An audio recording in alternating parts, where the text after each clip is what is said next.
गुरुभ्यो नमः। ईश्वरो गुरुरात्मेति मूर्तिभेदविभागिने व्योमवद्व्याप्तदेहाय दक्षिणामूर्तये नमः। तो कल आप और हमने अगमर्षण तक इस विधा को पूरा कर लिया था। आगे आता है संध्योपासन के क्रम में आचमन की विधि, तो जिसका विनियोग है अंतश्चरसीति सरसीन ऋषि अनुष्टुप छंदः आपो देवता अपामुपस्पर्शने विनियोगः। अंतश्चरसि भूतेषु गुहायां विश्वतो मुखः त्वं यज्ञस्त्वं वसत्कार आपो ज्योतिरसोमृतम्। इस मंत्र को पढ़ करके, इस श्लोक को पढ़ करके आचमन कर लेना है। इसके बाद आती है सूर्य अर्घ्य की विधि। तो सूर्य अर्घ्य देने की आवश्यकता क्या है, क्यों सूर्य का अर्घ्य देना चाहिए? तो सूर्योदय और सूर्यास्त के समय में मंदेह नामक दैत्य भगवान सूर्य को निगलने के लिए दौड़ा करते हैं, उनको खाने के लिए दौड़ते हैं बहुत तीव्रता से। तो जो मंत्रों के द्वारा अभिमंत्रित करके अर्घ्य जल के आसेक से उन दैत्यों को वज्र के सदृश चोट लगती है। जिस जल से आप मंत्र पूर्वक अर्घ्य देते हैं वो जल के जो जल होता है वो वज्र के समान शक्तिशाली होकर के उन मंदेह नामक दैत्यों को नष्ट कर देता है। तो इससे, और वो मंदेह नामक दैत्य प्रतिदिन गिर जाते हैं। इससे भगवान सूर्य अर्घदाता के उपकार से भावाभिभूत होकर के भगवान सूर्य भी भावाभिभूत हो जाते हैं कि भाई इनको हमारी चिंता है, जो मंदेह नामक दैत्य हमको परेशान करने आते हैं, तो इनके द्वारा दिए गए अर्घ्य से हमको उससे छुटकारा मिल जाता है। तो इससे भावाभिभूत होकर के भगवान सूर्य आपको आयु, आरोग्य और ऐश्वर्य प्रदान करते हैं। तो इसलिए नित्य प्रति भगवान सूर्य का अर्घ्य देना चाहिए। तो प्रातः काल की संध्या वंदन में 3 अर्घ्य का विधान है। यदि आप विलंब हो जाता है किन्हीं कारणों से तो चौथा अर्घ्य भी देना चाहिए। उसका विनियोग है प्रणवस्य ब्रह्मा ऋषि गायत्री छंदः परमात्मा देवता भूर्भुवः स्वरिति महाव्याहृतीनां परमेष्टि प्रजापतिर्ऋषिः गायत्री उष्णिक अनुष्टुभश्छन्दांसि अग्निवायु सूर्या देवताः अग्निवायु सूर्यो देवताः तत्सवितुरित्यस्य विश्वामित्र ऋषिः गायत्री छन्दः सविता देवता सूर्यार्घ्यदाने विनियोगः। भगवती गायत्री का मंत्र पढ़ते हुए, गायत्री मंत्र का उच्चारण पूर्वक जो है भगवान सूर्य को अर्घ्य दें। और प्रातः काल के अर्घ्य के समय कहेंगे ब्रह्म स्वरूपिणे सूर्य नारायणाय नमः अर्घम अर्पयामि। मध्याह्न में कहेंगे विष्णु स्वरूपिणे सूर्य नारायणाय नमः अर्घम अर्पयामि। और सायंकाल की संध्या में कहेंगे शिव स्वरूपिणे सूर्य नारायणाय नमः अर्घम अर्पयामि। तो प्रातः काल की संध्या में कुछ थोड़ा सा झुक करके जो है अर्घ्य देना है। और जब भगवान सूर्य को जिस पात्र में रख करके अर्घ्य देंगे उस जल को अपने नेत्रों से स्पर्श करा लें। इससे आपके नेत्रों की ज्योति प्रबुद्ध हो जाएगी और भगवान की कृपा से ये नेत्र जब भी कुछ दर्शन करना चाहेंगे तो सुंदरता को देखना चाहेंगे, और जो असुंदर है, जो कुभावग्रस्त है, उसे नहीं देखा करेंगे। ऐसा भगवान नारायण से प्रार्थना करनी चाहिए। और मध्याह्न के समय में सीधे खड़े हो जाना चाहिए। जब मध्य आकाश में सूर्य हो तो सीधे खड़े होकर के अर्घ्य देना चाहिए। सायंकाल की संध्या के समय में बैठ कर के अर्घ्य देने का विधान है। जैसे भी आप आसन पर बैठे हुए हैं पश्चिमाभिमुख होकर के अर्घ्य प्रदान करें। और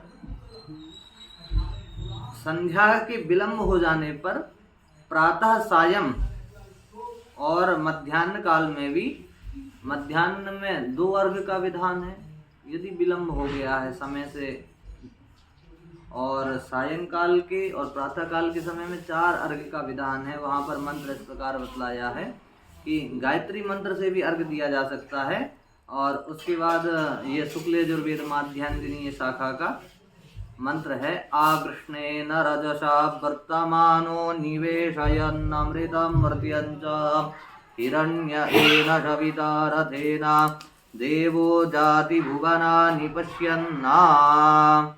इस मंत्र को पढ़ते हुए चौथा अर्घ देना चाहिए। इसके अनंतर आती है सूर्योपस्थान की विधि। तो विनियोग है उद्वयमित्यस्य प्रस्कणवर्षिः अनुष्टुप् छन्दः सूर्यो देवता। उद्वयमित्यस्य प्रस्कणवर्षिः नित्र गायत्री छन्दः सूर्यो देवता। चित्रं देवानामित्यस्य कौत्सऋषिः त्रिष्टुप् छन्दः सूर्यो देवता। तच्चक्षुरित्यस्य दध्यङ्गाथर्वण ऋषिर क्षरातीतपुरोष्णिक् छन्दः सूर्यो देवता। सूर्योपस्थाने विनियोगः। प्रातः काल की संध्या में हथेली को सूर्य के सम्मुख कर लेवे। इस प्रकार करके भगवान के ये उपस्थान के मंत्रों को पाठ करना है। उद्भयन्तमशस्पर स्वाहा पश्यन्त उत्तरम् देवन् देवत्रा सूर्यमगन्मज्योतिरुत्तमम् उदुत्यं जातवेदशं देवं वहन्ति केतवः ऋषेभ्यशवाय सूर्यं चित्रं देवानामुदगादनीकं चक्षुर्मितरसि वरुणस्याग्नेः आप्राद्या वा पृथिवी अन्तरिक्षगो सूर्य आत्मा जगतस्तस्थूखश्च तच्चक्षुर्देवहितं पुरस्ताच्छुक्रमुच्चरत पश्येम शरदः शतं जीवेम शरदः शतग्गो शृणुयाम शरदः शतं प्रब्रवाम शरदः शतमदीनाः स्याम शरदः शतं भूयश्च शरदः शतात्।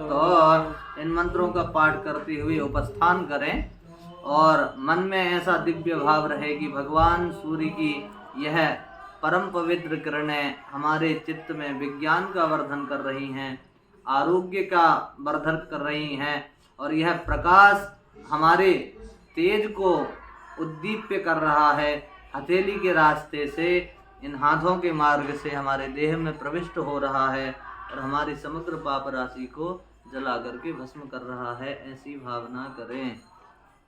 इसके बाद मध्याह्न काल की संध्या में जब उपस्थान करेंगे तो दोनों हाथों को इस प्रकार कर लेना चाहिए। सायंकाल की संध्या में परंपरानुसार हमको ऐसे प्राप्त है, नाभि के समीप ऐसे हाथ होना चाहिए।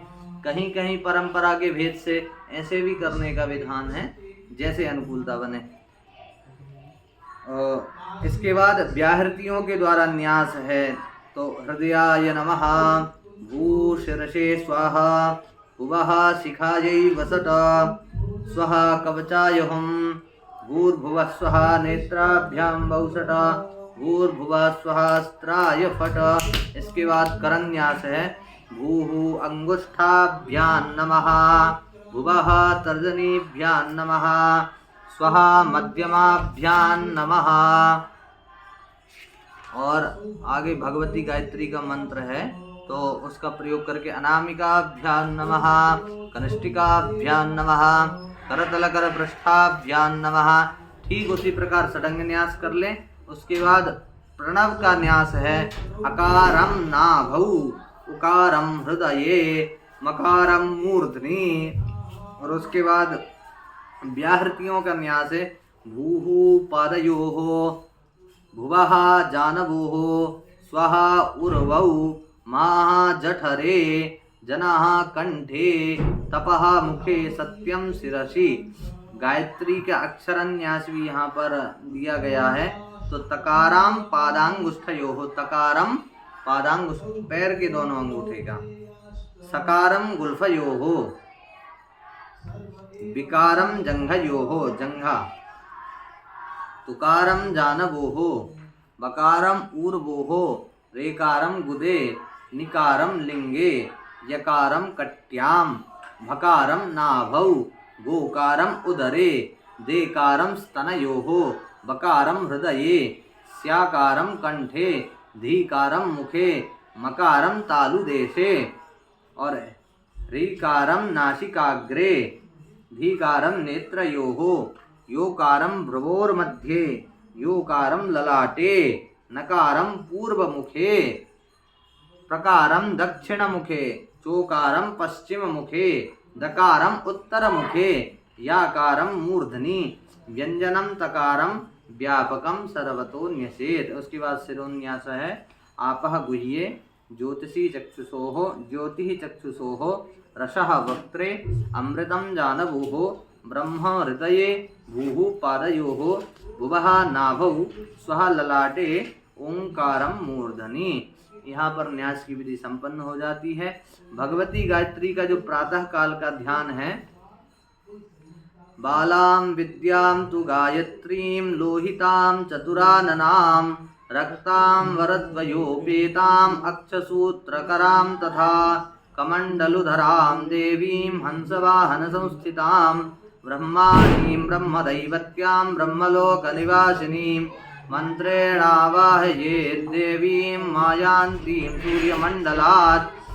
अथवा दूसरा, श्वेतवर्णा समुद्दिष्टा कौसेयवसना तथा श्वेतैः विलैपनैः पुष्पैः अलङ्कारैश्च भूषिता आदित्यमण्डलस्था च ब्रह्मलोकगताथवा अक्षसूत्रधरा देवी पद्मासनगता शुभा।